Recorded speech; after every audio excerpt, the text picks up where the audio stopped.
बिजली की कुर्सी के सामने प्रत्येक कैदी के सिर के बालों का एक हिस्सा मुंडाया जाना चाहिए। फिर जेल प्रहरी एक स्पंज को गीला करके कैदी के सिर पर रख देगा। इसके बाद कैदी के सिर पर फांसी लगाने वाला यंत्र लगा दिया जाता है। एक बार जब निर्धारित समय आ जाता है तो यह सुनिश्चित करने के लिए कि कैदी बिना किसी पीड़ा के मर जाए, बिजली तुरंत चालू कर दी जाती है। उसके बाद डॉक्टर कैदी के दिल की धड़कन की जांच करेगा। यदि कैदी अभी भी जीवित है तो कैदी के मरने तक फिर से फांसी लगाने की आवश्यकता होती है।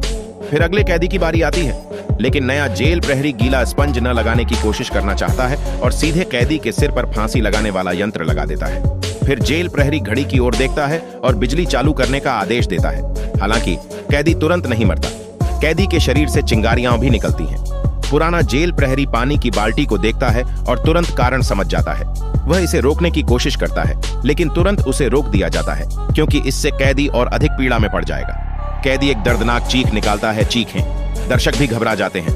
वे सभी भागने की कोशिश करते हैं। नया जेल गार्ड भी अपना सिर घुमाता है और अब और नहीं देख सकता, लेकिन पुराना जेल गार्ड उसे पकड़ लेता है और उसे अपने कार्यों के परिणाम देखने के लिए मजबूर करता है। बहुत देर बाद कैदी आखिरकार आवाज करना बंद कर देता है। तभी जेल गार्ड स्विच को नीचे खींच सकता है। नया जेल गार्ड झूठ बोलता है और कहता है कि उसे नियम नहीं पता था।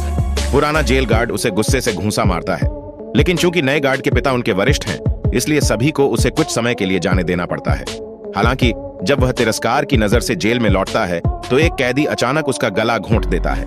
दूसरे उसे रोकने के लिए आगे बढ़ते हैं, लेकिन कैदी जाने से मना कर देता है। फिर कैदी अपना मुंह खोलता है और जेल गार्ड के मुंह में मक्खियों का एक गुच्छा थूकता है। जेल गार्ड अपना डंडा छोड़ देता है, लेकिन ऐसा लगता है कि वह अपनी आत्मा खो चुका है। दूसरे अपनी उंगलियां छटकाते हुए उसे जगा नहीं पाते। यह वह सजा है जो कैदी देता है। अंत में इस जेल प्रहरी को पागलखाने भेज दिया जाता है और उस कैदी की फांसी की तारीख आगे ला दी जाती है, लेकिन वह विरोध नहीं करता।